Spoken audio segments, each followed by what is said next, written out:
생태계라고 하는 건 생물 군집 요소랑 무기환경 요소가 서로 상호작용을 맺고 있는 그런 공간이잖아요. 그죠? 자, 그리고 그 생물 군집 요소들 중에 동일한 한 종으로 이루어진 집단을 우린 그걸 개체군이라고 합니다. 그죠? 개체군. 그리고 그들의 역할에 따라서 생산자. 그죠? 그런 여러 가지 등등 역할에 따라서 뭐 소비자 또는 이런 아이들의 유기물을 공급받아서 이제 정석적으로 살고 있는 세균이나 곰팡이와 같은 분해자들이 있었죠. 얘네들을 생물적 요소들이 해주는 역할에 따라서 이렇게 나눴습니다. 생물 군집 이런 식으로. 맞죠? 오케이. 자, 근데 이제 오늘 우리가 배울 부분은 물론 여기 생명과학 1의 5단원 부분에서 생태계와 환경이라고 하여 어찌저찌 외부의 환경 요소들이 생물 군집에게 어떤 영향을 주는지, 빛에 의해서 생물 요소들이 어떻게 영향을 받았는지, 빛의 세기에 의해서 어떻게 영향을 받았는지, 빛의 파장에서 어떻게 영향을 받았는지를 배워. 오케이? 근데 그 배웠던 부분이 어디랑 거의 흡사하냐면 여러분이 고율통합과 2학기 하단부에 배웠던 내용하고 흡사해. 혹시 기억나요? 사막여우가 귀가 큰 사막여우가 있고 귀가 작은 붉은여우가 있고, 그지? 그 내용과 너무 흡사하기 때문에 자, 제가 필요하신 부분의 내용들은 영상에 촬영된 부분을 올려둘 거고요. 그죠? 그래서 그 내용은 약간 중략을 하고 시험 기간에 고등부 2학년들 언니들은 필요하시다면 빠르게 뭐 개별적으로든 아니면 영상으로든 여러분이 보고 하실 수 있도록, 너무 쉬우니까. 그때 이제 해줘야 할 자료 분석은 딱 하나 있어. 여러분 그 책에 나와 있는 그래프 중에서 그 부분만 광파점, 보상점이라고 하는 그 그래프 자료만 한 번 더 여러분이 이해가 안 되신다라고 하면 그 부분만 조금 판단하고 가시면 돼. 아마 제가 오늘 책이 없으신 분한테는 복사를 해서 드리지 않았지만 249쪽 봐봐, 249쪽 교재가 있으신 분은 249쪽 그 그래프 내용만 인지하고 가시면 돼. 빛의 보상점, 광파점, 그지? 이건 이따가 수업 다 하고 어느 정도 다 한 다음에 개체군에 대한 설명을 다 한 다음에 시간이 난다 하면 설명을 좀 해드릴게요. 오케이. 자, 그리고 나머지 요소들은 거의 다 상동합니다. 뭐와? 고율통합과 그때 배웠던 내용 요소가 거의 상동해요.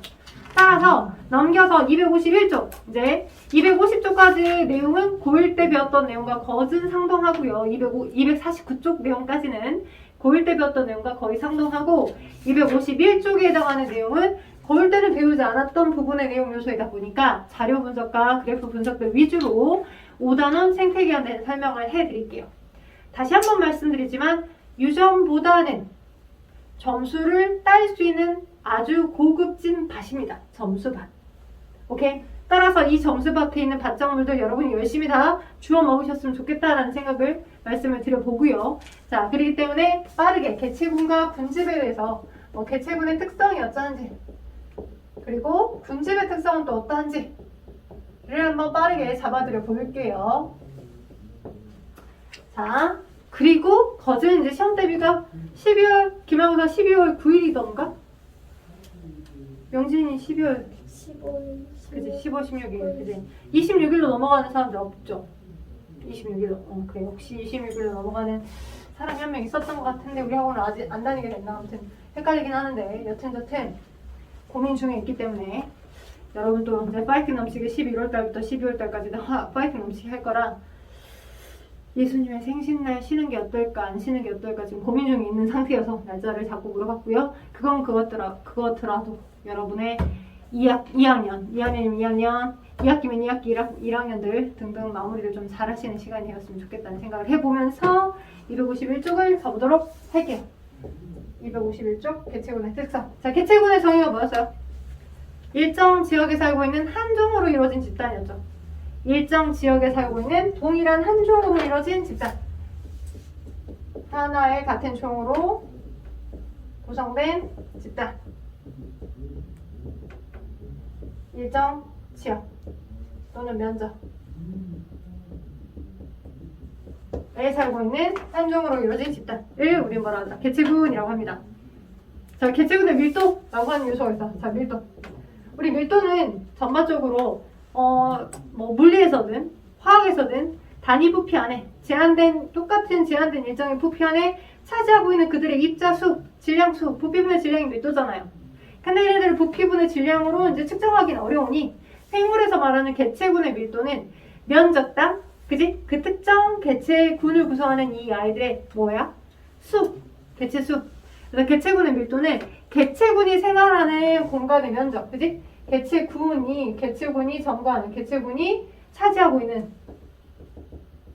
면적, 차지하는 면적. 이게 쉽게 말하면 부피랑 비슷하겠지. 우리가 흔히 생각하는 부피분의 질량이니까. 면적을 뭐라고 뒀을 때, S라고 두었을 때, 그지? 그 개체군을 구성하고 있는 개체군의 개체수를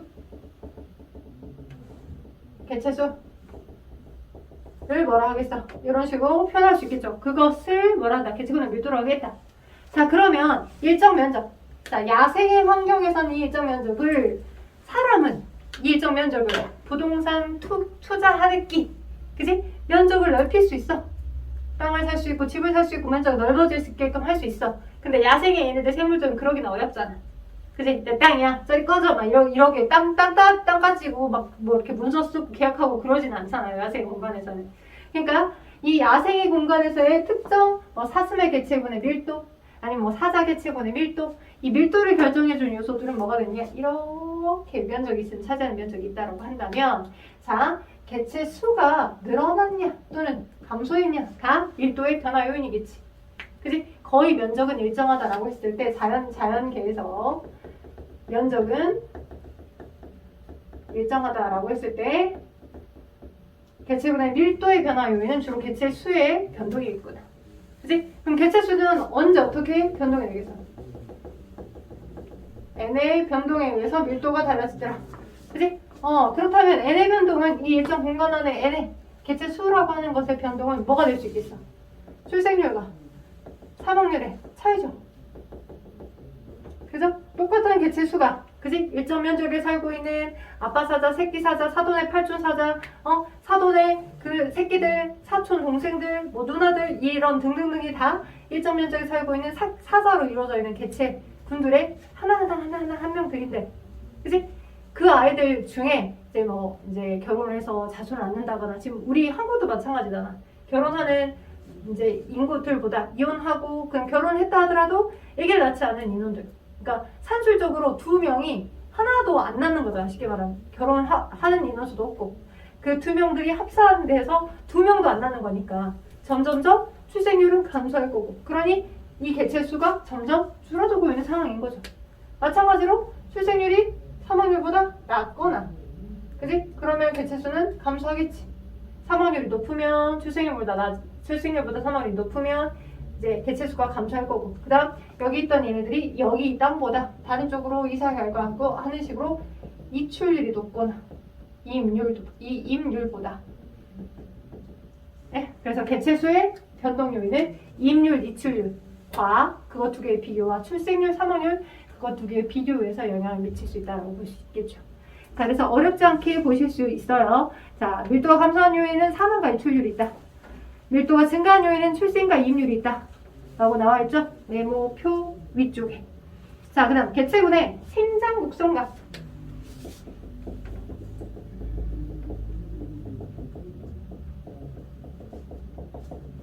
오케이?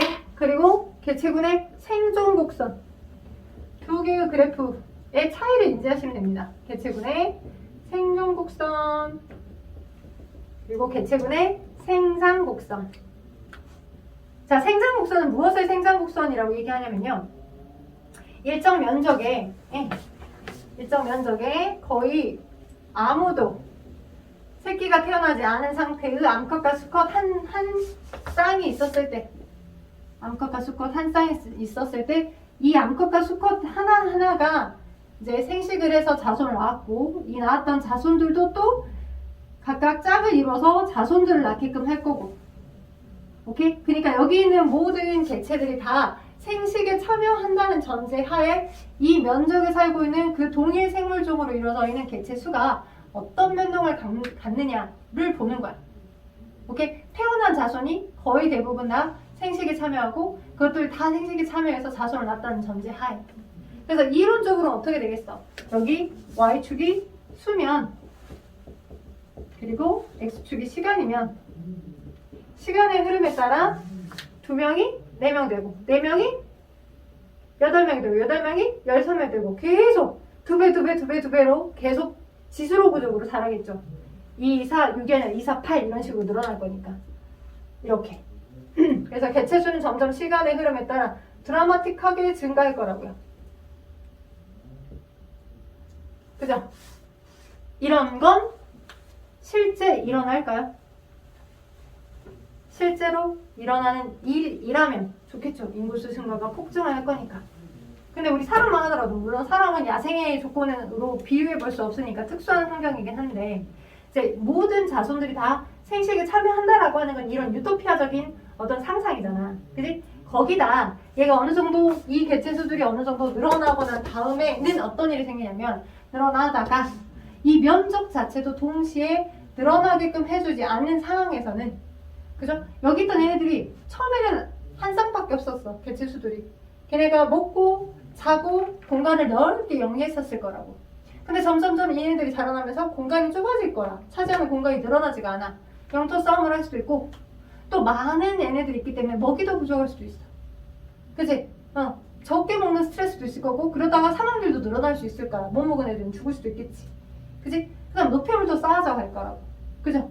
그래서 이론적으로는 이 개체들이 점점점 이 공간에 먹이나 어떤 공간이 늘 처음과 똑같은 상황처럼 다 풍부하게 있다는 전제하에서는 지수로 구조로 늘어난다라고 예상할 수는 있지만 실제는 그렇지 않죠. 그래서 얘는 실제가 아니라 이론적인 생장 곡선이야. 개체 수의 이론적 생장 곡선. 개체 분해의 이론적 생장 곡선. 아주 이론적이죠. 유토피아적인. 그치만 어느 정도 시간의 흐름에 따라 흘러가다 보면 어떤 일이 생기는 거야? 이렇게. 그죠? 얘가 이런 식으로 처음에는 어느 정도 저 지수로 구조인 그래프를 따라가는 것처럼 보였다가도 검은색은 지수로 구조인 근데 시간의 흐름에 따라 점점점 차이가 생길 거고요. 이렇게 늘어나다가 이런 식으로 일정해지는 이런 그래프를 볼 겁니다. 이거. 왜요? 시간 흐름에 따라 점점 처음에는 거의 이론과 실제가 일치했어. 똑같았어. 근데 이 정도의 시간, 여기 T1이라고 합시다. 이 정도 시간에서 이론으로는 어느 정도의 개체수가 자라날 거다라고 예상했냐면 이 정도의 개체수가 자라날 거다라고 예상을 했어. 이 정도. 그치? 근데 살짝 차이가 생기죠. 왜요? 먹이가 부족한 일이 생기거나 공간이 부족한 일이 생기거든요.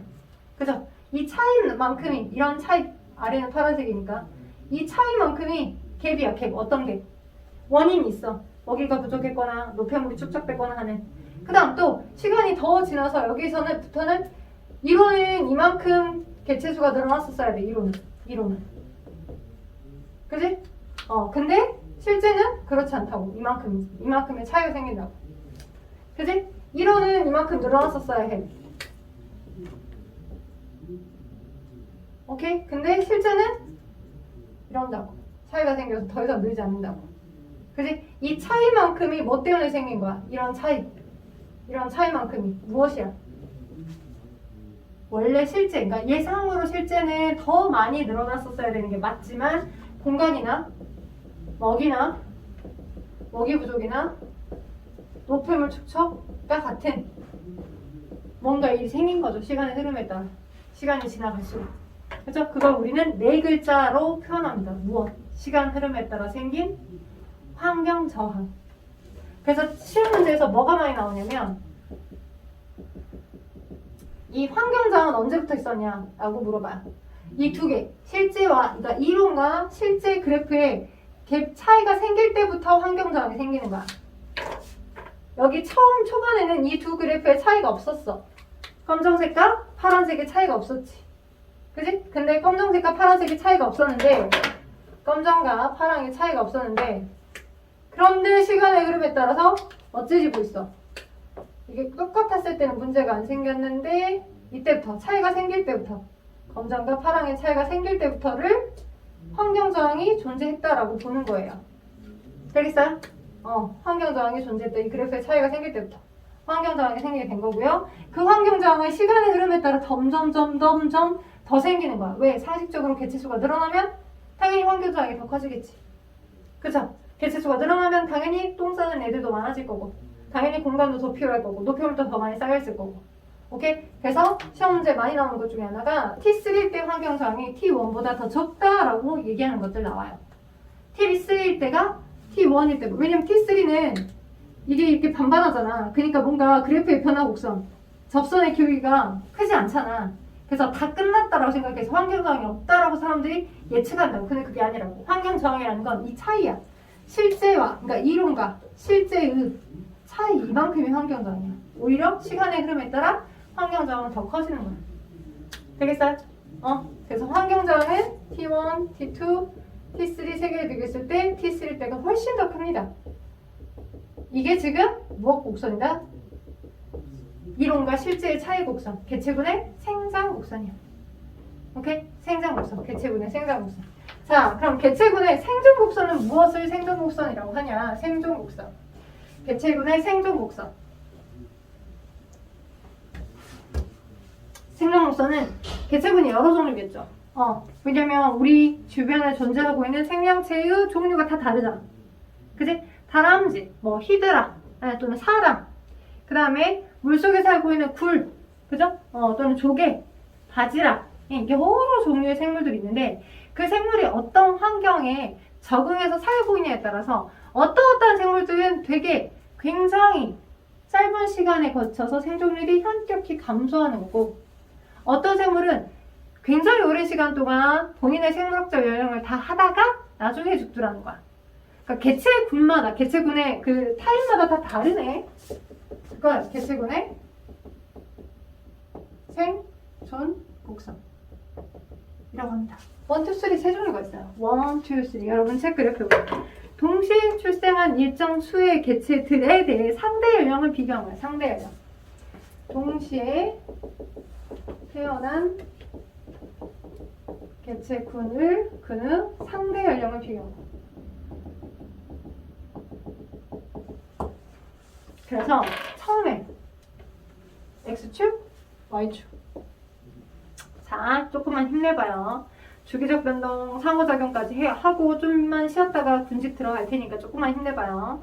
자, 개체군의 생존 곡선에서 세 개의 개체군, 그러니까 물론 세 탈만 있진 않을 건데 굳이 생존 곡선을 비교해서 표현해보자면 어떤 아이는 여기가 지금 생존율이야. 네, 생존율이니까요. 생존율이 100%라고 합시다. 이쪽이 시간이야. 오케이? 오케이? 그러면 시간 흐름에 따라 여기가 생존율이고 여기가 시간이니까 자, 시간의 흐름에 따라서 봤었을 때 어떤 일이 생기냐? 1, 2,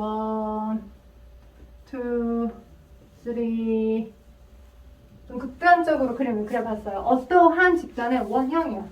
모터를 더 늘어난 거 아니야? 그림을 잘못 그렸네. 1, 2, 3 자, 3형은 시간이 갔어. 요만큼. 자, 여기가 뭐 10대, 지금 나눠보면 10대, 뭐 20대, 뭐 30대라고 하자. 물론 우리가 30대까지만 살진 않겠지만 사람을 보자면 이렇게 쑥 10씩 나눠져 있는 그 시간의 흐름에서 10대, 20대, 30대, 40대, 50대, 60대, 70대, 80대, 뭐 90대, 100대로 생각해보자. 연령. 그러면 원형은 어때? 초반에 영유아기 때, 장년층 때까지 내가 이 세 개의 생물종이 처음부터 다 생존해 있는 똑같은 그 개수들이 시간 흐름에 따라 얼마나 살아남아 있는지를 체크를 한 거야. 어떤 생물종은 자, 동일하게 만 개라는 생명체들을 동일하게 태어나게끔 해서 일정 시간 순서에 따라 얼마가 생존되어 남아 있는지 그걸 본 거지. 근데 3형은 어때요? 초기에 거의 20대 만에 거의 반 이상 죽죠. 반 이상도 합니다. 10대가 되기도 전에 거의 반 이상 죽죠, 지금. 그쵸? 그러니까 얘네들은 3형은 초기 아주 걔네들의 라이프 사이클에서 초기 사망률이 높은 거야, 낮은 거야? 높은 거야. 그지? 초기 사망률이 높아. 그 아이가 어떤 환경에 놓이는 거야? 되게 포식자에 쉽게 먹히는 환경인 거야. 그냥 포식자의 먹잇감으로 쉽게 먹히는 환경에 놓여있는 개체인 거야. 먹이사슬의 하위. 항상 먹힌 놈인 거야. 그러다 보니까 개체 수가 빨리빨리 자리 잡아서 굉장히 늘어나줘야 되는데 그렇지 못하네. 그러니 어때? 어떻게든 자신의 유전자를 퍼뜨려야 되잖아. 그러니 한 번 태어나게 할 때 한 번에 다량의 자손을 낳는 거야. 낳더라. 굴 석화 같은 경우, 그지? 굴 있는 주변에 막 자리를 많이 잡고 있거든요. 실제 걔네가 딱딱한 석회질 껍질에 항상 그걸 껍질을 갖고 있는 지가 태어나지 않아요. 굴 속에 존재하는 그 말랑말랑한 형태들과 비슷한 유체들이, 유생들이라고 하죠. 그것들이 엄청나게 많이 퍼져 나와서 그 주변에 자리를 잡고 있다가 포스에 먹히지 않으면 살아남게 되는 거고, 먹잇감으로 먹혀버리다가 나머지가 이제 안 먹힌 아이들만 살아남아서 거기 이제 군집처럼 자리 잡아서 생존하고 있는 거죠. 굴 집단을 만드는 거죠. 그러다 보니 한 개만 딱 나왔다라고 하면 택도 없어요. 왜? 홀랑 먹혀서 자신의 유전 정보가 그 다음 세대에 전달될 리가 없어요. 오케이? 그래서 얘네들 같은 경우는 우리는 3형, 얘네들을 포식자의 먹이사슬 중 굉장히 하위 위치에 자리 잡아 있는 형태라고 하고, 3형은 그래서 그러다 보니까 자손을 많이 낳습니다. 굴들이 그래, 굴형이라고도 하고요. 저 그래프의 그림상 봤었을 때 어떤 그림이에요? 매우 오목하죠. 그래서 오목형이다 라고 표현하기도 합니다. 오목형. 생존 곡선의 오목형 형태예요. 근데 얘와 완전 차이가 나는 게 누굽니까? 원이에요, 원형. 완전한 차이가 나는 게 원형. 어때요, 원형? 시간 순서에 따라. 처음에 이만큼 생존했어. 또 이만큼의 시간이 지나도 이만큼 생존했어. 또 이만큼의 시간이 지나도 또 이만큼 생존해 있어. 이만큼 생존해 있어. 그러다가 최대한 나이가 다 들어서야 겨우 생존율이 40%? 그죠? 자신의 생물학적 연령을 다 하고 죽게 되는 특징을 갖고 있는 게 어떤 개체인 거야? 원형인 거야. 나이 10년 뒤, 20년 뒤, 30년 뒤, 40년 뒤 시간이 지나더라도 생물학적 연령에 큰 차이가 없는 거야. 돼요? 그래서 원형은 어때요? 이걸 우리는 사람형이라고 합니다. 초기 사망률이 낮아요. 초기 사망률이 왜 낮은가 라고 판단해봤더니 어때? 어떤 특징을 갖고 있어? 부모의 양육 보호를 꽤 오랜 시간 동안 받는 특징을 갖고 있더라고요. 오케이? 부모의 양육과 보호. 부모의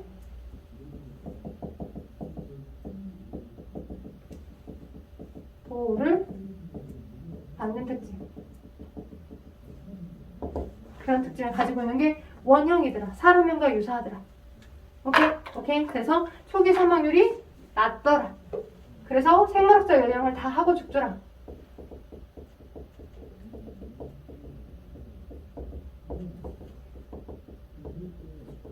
그리고 시험 문제 간혹 많이 나오는 형태가 투형이에요.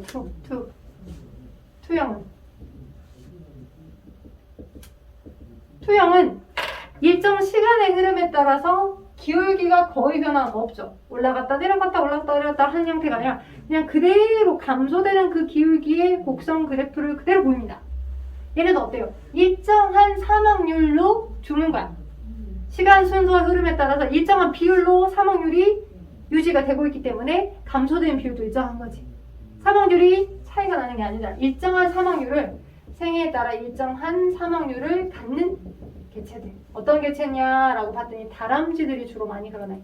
또는 히드라들이, 민물의 담수에 존재하는 히드라들이 많이 그러더래. 그래서 히드라형 또는 다람쥐형이라고 표현합니다.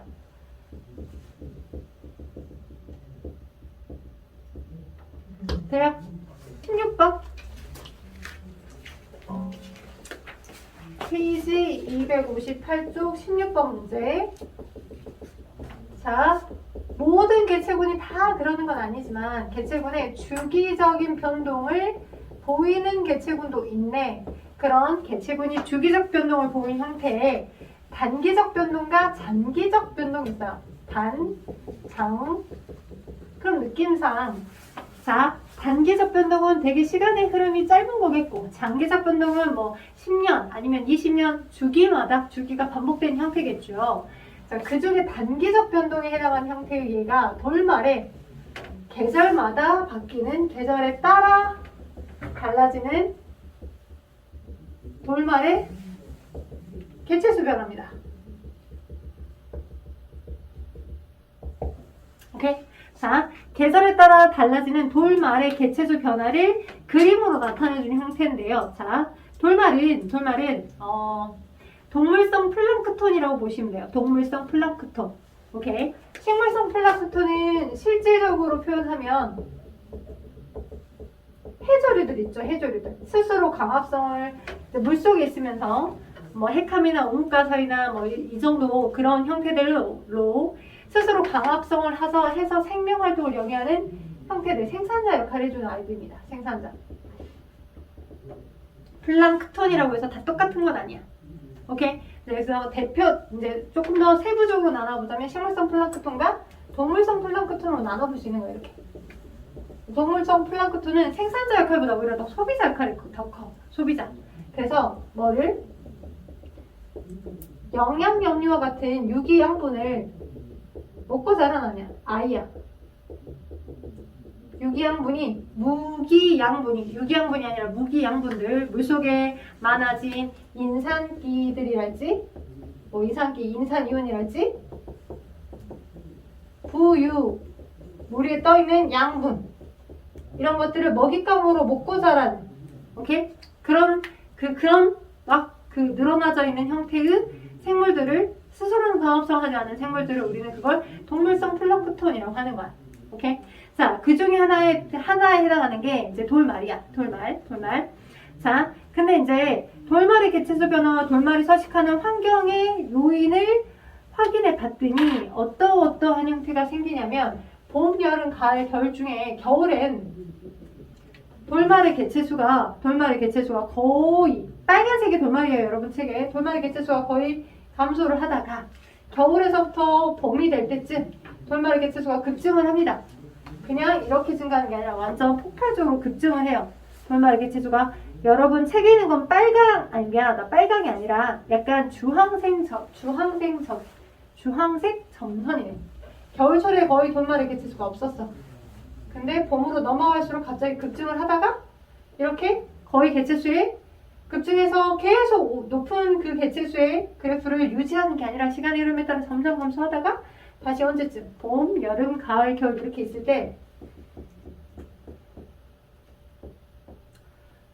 겨울, 봄, 여름, 가을 다시 겨울 이렇게 되겠지?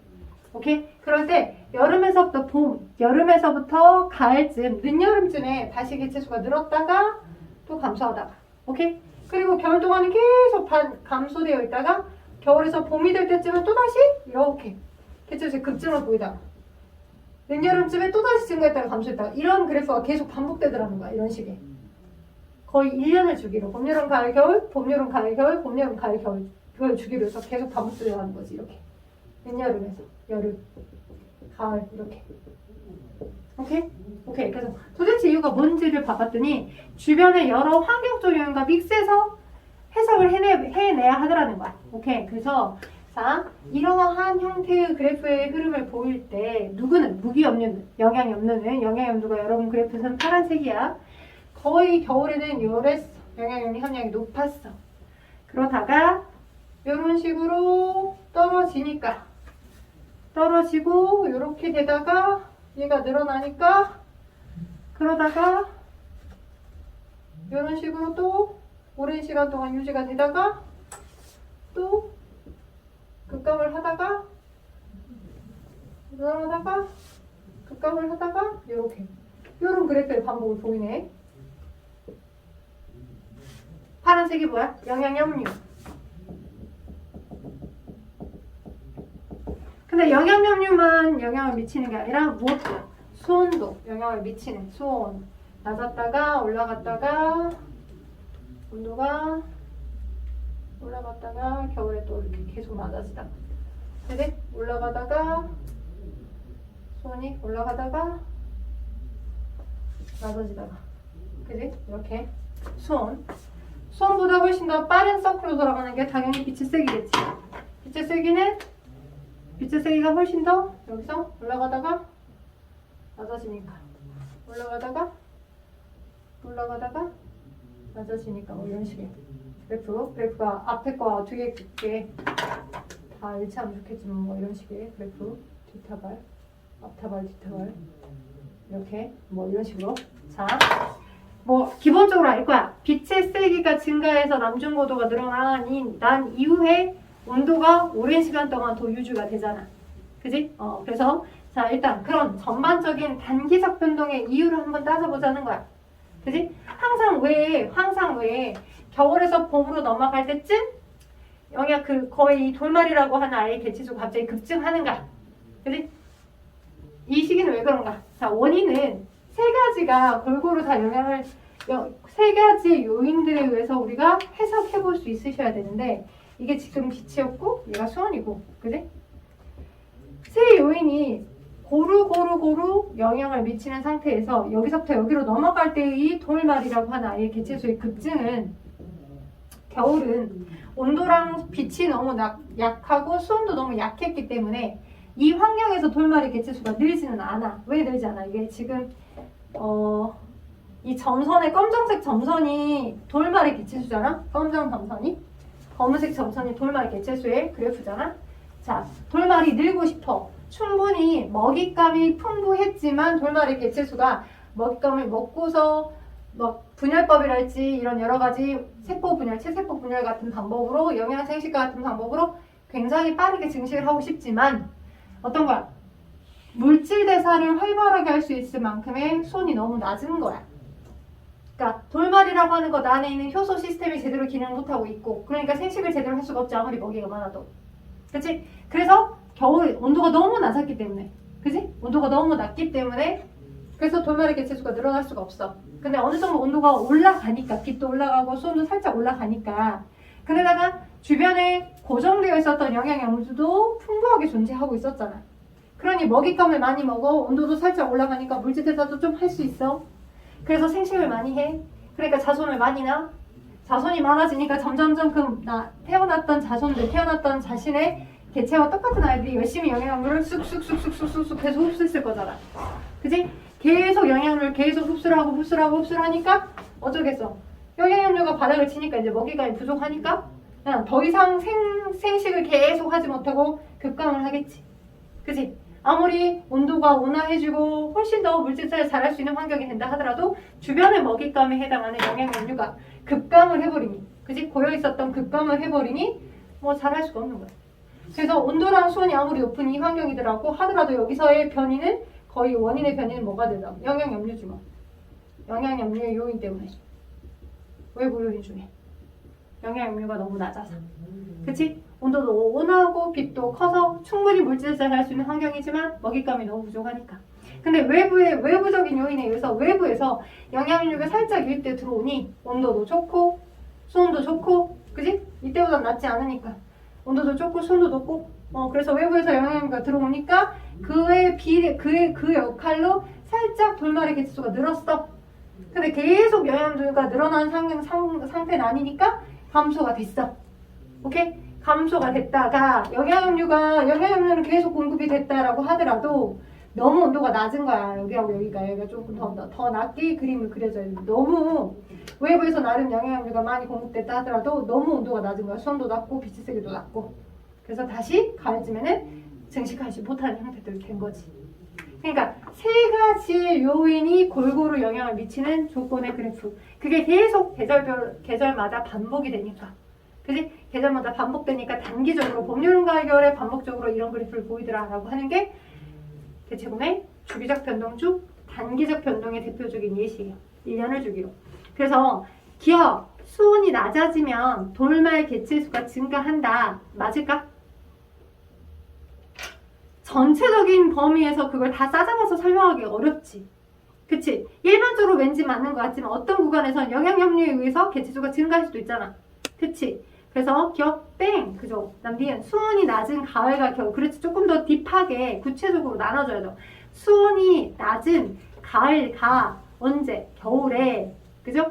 가을에도 외부의 조건에 의해서 영양염료가 많았고 겨울에도 영양염료가 많이 존재하고 있었네. 그래프상 보니까 맞죠? 그래서 니 맞는 거. 그 다음 D가 돌말의 개체군의 변동은 먹이 단계에 따른 장기적 변동이다. 먹이만 생각하는 게 아니죠. 영양염료라는 먹이만 생각하는 게 아니죠. 주변의 수온과 빛의 세기하고도 영향을 받는 거죠. 그쵸? 이런 루틴이 계속 반복되는 거. 그래서 장기적 변동이 아니라 단기적 변동이에요. 따라서 님만 맞다라고 보셔야 되겠습니다. 그리고 다시 앞쪽으로 251쪽으로 넘어오시면 장기적 변동으로, 방금은 단기적 변동에 해당하는 돌말을 설명한 거고요. 장기적 변동으로는 포식과 피식 그래프를 설명할 수 있습니다. 근데 이 포식과 피식은 자, 포식자와 피식자는 같은 개체군 내에 있나요? 아니죠. 포식자와 피식자는 같은 개체군 내에 있는 게 아니라 서로 다른 개체군입니다. 그죠? 같은 개체군이라는 건 뭐 이렇게 좀비야? 같은 생물종을 먹게 그러진 않잖아. 그지? 그러니까 개체군이 서로 다른 환경에서 서로 다른 개체군 내에서의 상호작용이기 때문에 굳이 상호작용을 얘기하자면 장기적 변동의 예로 드는 포식과 피식은 개체군 내 상호작용은 아니야. 얘는 개체군 간 상호작용이야. 개체군 간 상호작용. 오케이? 자, 얘를 설명하게끔 하기 위해서 저는 개체군 내 상호작용과 개체군 간 상호작용을 나눠서 얘기해야 되겠어요. 그죠? 개체군 내, 개체군 간. 한 글자 의미로 의미가 완전 달라지죠.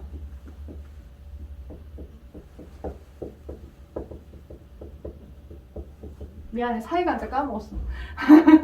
자, 개체군 내, 개체군 간, 개체군 사이. 오케이? 개체군 사이. 그러니까 서로 다른 개체군 사이의 상호작용이고, 개체군 내는 한 종으로 이루어진 똑같은 생물적으로 이루어진 개체군 내에 동종의 개체군 사이, 동종의 개체 하나하나 사이에서, 동종의 개체 하나하나 사이에서의 상호작용이 개체군 내야. 예를 들자면 여러분 책 아래 나와 있는 것처럼 개체군 내 상호작용에 텃세를 다른 말로 세력군제라고도 합니다. 그 다음 텃세와 또 무엇도 있냐면 순위제, 리더제. 같은 개체의 하나하나의 개체의 나름 전체적인 그것들을 유지하기 위해서 텃세, 순위, 리더, 사회생활, 가족생활 그것 하나하나를 다 유지하기 위해서 야생의 환경에서는 연약해 보이는 아이들은 어때요? 텃세부립니다. 실제로. 약하고 연약한 동종이지만 얘네들에게 차라리 이 먹잇감을 너에게 주는 것보다 건강한 내가 먹고서 더 튼튼하게 내 유전 정보를 더 다음 세대에게 전달하는 게 낫겠어. 이게 프로그램이 되어 있어. 이미 머릿속에. 이미 유전적 정보네. 오케이? 그래서 자 혹시라도 이제 내 바운더리에 있었던 하나의 같은 개체 하나야. 근데 동종이긴 한데 서로 다른 지역에 있었던 아이가 만약 이주를 해오려고 한다거나 그러면 내 바운더리인데 야, 너 이렇게 들어오면 네가 나랑 똑같은 먹잇감을 먹는 아이잖아. 꺼져. 이 바운더리 내에서 힘으로 싸워요. 오케이? 그래서 은어나 또는 걔네들이 일종 바운더리 내를 바운더리 유지하게끔 합니다. 이런 게 대표적인 텃세예요. 여러분 책 위에서 뭐 까치나 은어라고 나와 있는데 내 영역 안에 또 다른 아이가 이쪽으로 이주해서 들어오려고 한다라고 하면 이 바운더리 내에서 많이 싸우거나 뭐 이렇게 이런 순서대로 그죠? 이 안쪽에 있는 얘네들은 다르지만 사이에 존재하는 얘네들이 많은 텃세를 부립니다. 그리고 이 개체 안에서도 연약한 아이가 있다라고 한다면 돌보지 않아요. 실제는. 오케이? 자, 그 다음에 순위제는 같은 동네에서 일정 지역에 각 모두 다 먹이를 먹는 순서 또는 생식에 참여하는 순서 이것들을 힘의 서열대로 다 1순위부터 10개체가 있다면 1순위에서부터 10순위까지 다 개체의 순서를 마련해 놓은 게 그게 순위제야. 힘의 순서를 다 싸워가지고 파이트 넘치게 싸워가지고 그 순서를 다 매겨놓은 형태들이 순위제야. 그래서 그룹 활동, 그러니까 뭔가 단체로 활동하는 형태의 아이들, 썰매개들 있죠. 썰매개들, 시베리안 허스키 같은 아이들, 그 눈에서 뭔가 큰 이주를 해야 되는 거거나 활동을 해야 하는 아이들은 일부러 자연의 원리다 보니까 큰 넓은 싸움터전 같은 그런 울타리에서 일단은 싸우게 해요. 지그들끼리 두 마리씩 막 싸울 때까지 냅둬. 그래서 막 싸우다가 자기들 내에서 막 낑낑낑낑 하는 애가 있고 끝까지만 이렇게 목덜 놓고 싸우는 애들이 있고 마지막까지 그러겠잖아. 그런 걸 연례적으로 해야 한대. 그래야 서로 중간에 막 싸우거나 이렇게 하지 않고 하나의 썰매를 메고서 할 때 누구의 리더 하에 누구의 이렇게 추종 하에 쭉 갖고 갈 수 있는 형태가 되는 거야. 썰매가 그냥 누구의 주동 하에. 오케이? 자를게 잘. 그래서 어느 정도는 힘의 순서를 1순위에서부터 10순위까지 다 말을 해놓은 거야. 닭도요, 닭장 내에 그냥 아무 순서 없이 다 먹이를 먹는 거 같죠? 순서가 있어요. 제일 먼저 누가 이제 뭐 이렇게 닭장 주인이 먹잇감을 놔두잖아. 그러면 와서 이제 안 먹어. 1순위가 먹을 때까지 2순위, 3순위 먹지 않아. 얘네들 이미 그 새벽에 꾸끼꾸끼 하면서 이미 다 순서들 다 해놓은 거야. 파이트 넘치게 막 지그들 푸드득 하면서. 그래서 난지한테는 안 돼. 그래서 전반적으로 완전히 모든 개체 하나하나의 힘의 순서를 다 잡아놔서 그 힘의 순서대로 생식에도 참여하고 먹잇감 먹는 거에도 참여하고 하는 형태로 전체 그룹을 끌고 가는 거야. 이런 게 순위제야. 자, 순위제와 차이가 나는 개체군의 상호작용은 뭐냐면 리더제야, 리더. 얘는 경험이 많은 자. 그럼 끝. 리더 빼고 나머지는 힘의 순서는 없어. 어떤 그 형태를 많이 이끌어봤던 리더를 일단 세우고 걔 말에 다 따라가는 형태. 밑에 있는 애들은. 밑에 애들끼리는 힘의 순서는 없어요. 한 명만 경험이 많은 자, 지도를 많이 해본 자, 추정되는 리더가 있는 거죠. 늑대. 전반적인 늑대의 무리. 늑대 그 맨 위 리더를 제외한 나머지들 다 힘의 순서가 비슷비슷해. 2순위, 3순위, 10순위까지 누가 먼저 더 해야지 이러진 않아. 무리지어 생활하는 형태니까. 그래서 걔네들은 리더제로 제일 거고 철새도 리더제를 따라가. 철새도. 그 다음 뭐 사회생활을 많이 들어봤을 거야. 사회생활. 일벌, 영벌, 일개미, 생식개미. 그지? 뭐 이런 식의 이제 분업화된 어떤 전체를 이루기 위한 분업화된 생활을 하는 아이들. 벌, 개미. 그 다음 가족생활제로는 미어캣. 그지? 엄마가 이제 애기 젖먹이고 있는 동안에 아빠가 이렇게 나와가지고 누구들 오고 있는 건 아닌가 막 이렇게 보는 일정 소수의 가족 그룹으로 돌아다니는 어떤 형태들. 그래서 최대한의 어떤 이런 룰대로 개체군 내에 이런 서열을 잡아놓고 그 개체군이 유지될 수 있도록 노력을 하고 있는 거죠. 그런데 포식과 피식은 달라. 힘의 순서가, 그러니까 같은 형태의 같은 종이 아니라 서로 다른 종이잖아. 그리고 먹이 순서대로 하자면 먹이 순서의 라인이 서로 다르잖아요. 먹이 서열이 하나는 먹히는 놈, 하나는 먹히는 놈, 하나는 먹는 놈이니까 다르잖아요. 그래서 개체군 간 상호작용은 자 일단 봐봐. 여기 200 이제 뭐 오늘 책을 안 가지고 오신 분도 있는데 263쪽을 제가 복사를 해드렸는지 모르겠어요. 263쪽? 그래서 263쪽에 따로 군집내 상호작용이라고 해서 나오죠. 그게 개체군 간 상호작용이라고 적어줘. 개체군 간 상호작용. 서로 다른 개체군들 사이의 상호작용이라고 보시면 돼요. 개체군 간 상호작용. 그래서 종간 경생, 포식과 피식, 그리고 분석, 그 다음에 공생과 기생이라는 형태가 있는데 이거는 조금 그래프 분석이랑 같이 얘기를 나눠야 되니까 다음 시간에 여기부터 먼저 설명해드리고 육상군집과 수서군집 이렇게를 설명해드릴 거예요. 오케이? 그래서 오늘 내용은 어디까지 완성을 했냐면 물론 생물 고1 때 나왔던 내용은 일단 생략 중략을 했고요. 나머지 개체군 그래프들 다 해서 259쪽까지의 내용까지는 다 한 겁니다. 개체군의 상호작용으로 해서 259쪽까지의 내용까지. 되겠어요? 259쪽까지를 복습한다 생각하셔서 내용 한번 다시 보시고 254부터 259까지를 풀어오시는 게 숙제 되겠습니다. 254부터 259까지.